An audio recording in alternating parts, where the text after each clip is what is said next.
ಕ್ರಿಸ್ತನನ್ನು ಪ್ರತಿಫಲಿಸುವಂತೆ ನಿಮ್ಮ ಆತ್ಮಗಳನ್ನು ವಾಕ್ಯದಲ್ಲಿ ಬಲಪಡಿಸುವ ಅನುದಿನದ ಧ್ಯಾನ. ಇಂದಿನ ಧ್ಯಾನದ ಶೀರ್ಷಿಕೆ ಕ್ರಿಯೆಯನ್ನು ಆಳುವ ತತ್ವವಾಗಿರುವ ಪ್ರೀತಿ.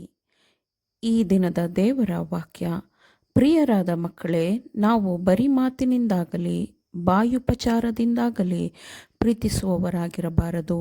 ನಿಮ್ಮ ಪ್ರೀತಿಯು ಕೃತ್ಯದಲ್ಲಿಯೂ ಸತ್ಯದಲ್ಲಿಯೂ ತೋರಬೇಕು. 1 ಯೋಹಾನ 3ನೇ ಅಧ್ಯಾಯ 18ನೇ ವಚನ. ಕ್ರಿಸ್ತನು ತೋರಿದ ಅದೇ ಕೋಮಲವಾದ ಸಹಾನುಭೂತಿಯನ್ನು ನಾವು ಇತರರಿಗೆ ತೋರಬೇಕೆಂದು ನಮ್ಮನ್ನು ಕರೆಯಲ್ಪಟ್ಟಾಗ, ದೈವಿಕ ಪ್ರೀತಿಯು ಹೃದಯಕ್ಕೆ ಅತ್ಯಂತ ಸ್ಪರ್ಶದಾಯಕವಾಗಿರುತ್ತದೆ. ತನ್ನ ಸಹೋದರನ ಮೇಲೆ ನಿಸ್ವಾರ್ಥವಾದ ಪ್ರೀತಿಯನ್ನು ಹೊಂದಿರುವ ಮನುಷ್ಯನಿಗೆ ಮಾತ್ರ ದೇವರ ಮೇಲೆ ನಿಜವಾದ ಪ್ರೀತಿ ಇರುತ್ತದೆ.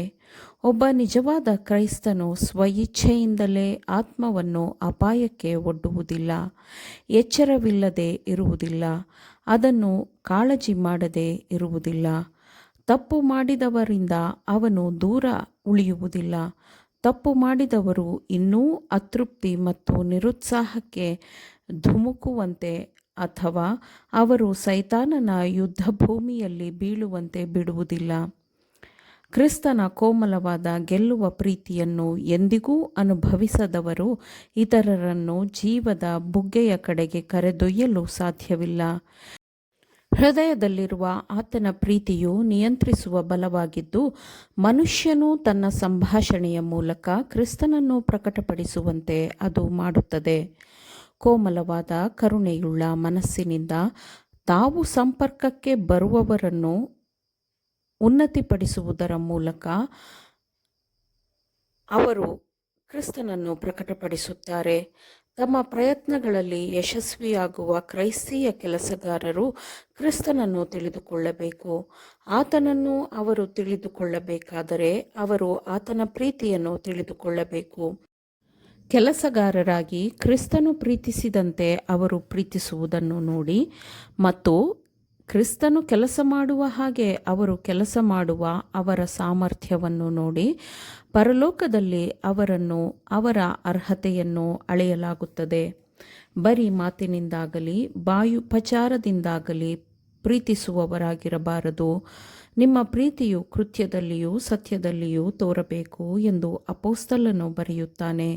ಇತರರಿಗೆ ಸಹಾಯ ಮಾಡುವ ಮತ್ತು ಆಶೀರ್ವದಿಸುವ ಉತ್ತೇಜನವು ನಿರಂತರವಾಗಿ ಒಳಗಿನಿಂದ ಹೊರಹೊಮ್ಮುವಾಗ ಕ್ರೈಸ್ತೀಯ ಗುಣಸ್ವಭಾವದ ಸಂಪೂರ್ಣತೆಯನ್ನು ಸಾಧಿಸಲು ಸಾಧ್ಯವಾಗುತ್ತದೆ.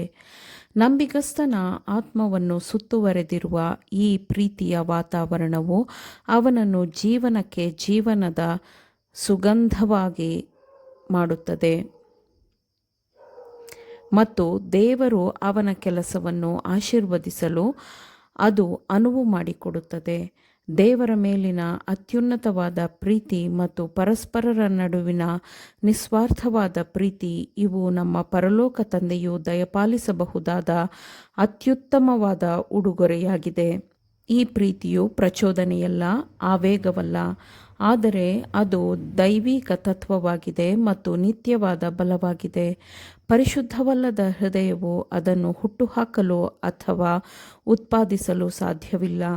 ಯೇಸು ನೆಲೆಸಿರುವ ಮತ್ತು ಯೇಸು ಆಳುವ ಹೃದಯದಲ್ಲಿ ಮಾತ್ರ ಅದು ಕಂಡುಬರುತ್ತದೆ. ದೇವರು ಮೊದಲು ನಮ್ಮನ್ನು ಪ್ರೀತಿಸಿದ್ದರಿಂದ ನಾವು ಪ್ರೀತಿಸುತ್ತೇವೆ ಎಂದು ವಾಕ್ಯವು ಹೇಳುತ್ತದೆ. ದೈವ ಕೃಪೆ ಪ್ರೀತಿಯಿಂದ ನವೀಕರಿಸಲ್ಪಟ್ಟ ಹೃದಯದಲ್ಲಿ ಪ್ರೀತಿಯು ಕ್ರಿಯೆಯನ್ನು ಆಳುವ ತತ್ವವಾಗಿರುತ್ತದೆ. ಅದು ಗುಣಸ್ವಭಾವವನ್ನು ಮಾರ್ಪಡಿಸುತ್ತದೆ. ಪ್ರಚೋದನೆ ಒತ್ತಡಗಳನ್ನು ನಿಯಂತ್ರಿಸುತ್ತದೆ, ಭಾವೋದ್ರೇಕಗಳನ್ನು ನಿಯಂತ್ರಿಸುತ್ತದೆ ಮತ್ತು ವಾತ್ಸಲ್ಯಗಳನ್ನು ಉತ್ಕೃಷ್ಟಗೊಳಿಸುತ್ತದೆ. ಆತ್ಮದಲ್ಲಿ ಪಾಲಿಸಲ್ಪಡುವ ಈ ಪ್ರೀತಿಯು ಜೀವನವನ್ನು ಸಿಹಿಗೊಳಿಸುತ್ತದೆ ಮತ್ತು ಅದು ಪರಿಷ್ಕರಣೆಯ ಪ್ರಭಾವವನ್ನು ಎಲ್ಲ ಕಡೆಯೂ ಬೀರುವಂತೆ ಮಾಡುತ್ತದೆ. ಯೋಹಾನನು ಪ್ರೀತಿಯಾತ್ಮದ ಅಭ್ಯಾಸದ ಮೂಲಕ ಅವರಿಗೆ ದೊರಕುವ ಉನ್ನತವಾದ ಅನುಗ್ರಹಗಳನ್ನು ಅರ್ಥಮಾಡಿಕೊಳ್ಳಲು ಭಕ್ತರನ್ನು ಮುನ್ನಡೆಸಲು ಪ್ರಯತ್ನಿಸಿದನು.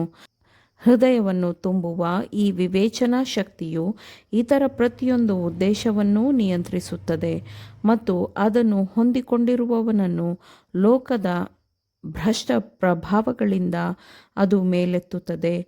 ಈ ಪ್ರೀತಿಯು ಪೂರ್ಣವಾಗಿ ಆತ್ಮವನ್ನು ನಿಯಂತ್ರಿಸಬೇಕು, ಜೀವನದಲ್ಲಿ ಪ್ರೇರಣಾ ಶಕ್ತಿಯಾಗಿರಬೇಕು ಎಂದು ಅದನ್ನು ಅನುಮತಿಸಿದಾಗ ದೇವರ ಮೇಲಿನ ಅವರ ನಂಬಿಕೆ, ವಿಶ್ವಾಸ ಮತ್ತು ಅವರೊಂದಿಗಿನ ದೇವರ ವ್ಯವಹಾರವು, ದೇವರ ನಡೆಸುವಿಕೆಯು ಪೂರ್ಣಗೊಳ್ಳುತ್ತದೆ. ಆಮೇನ್.